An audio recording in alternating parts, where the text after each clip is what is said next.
35 مورد تعرض به زنان ایران بود. 35 مورد بدون شکایت. چطور ممکنه در چنین مملکتی 35 مورد تعرض داشته باشیم و یک زن حاضر نشه شکایت کنه؟ دلیلش چیه؟ دلیلش چیه جناب دادستان؟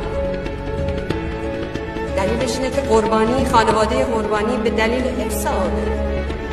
حفظ آبروی خودشون در خانواده و محیط زندگیشون روی جنایتکار سرپوش میذارن و با اون در واقع همدست میشن. چه چیزی باعث میشه که زنی که مورد تعرض و آزار و اذیت قرار گرفته سالهای سال تحقیر و توهین و تنفر از خودش رو با خودش به دوش بکشه و دم بر نیاره و جایی شکایت نکنه؟ چه چیزی باعث میشه؟ فکر نمی‌کنی ریشه در این اصل همیشگی داره که در گوش همه ما زنها از اول تا الان زمزمه کردن که ایست، ساکت، آرام، دختر فریاد نمیزنه.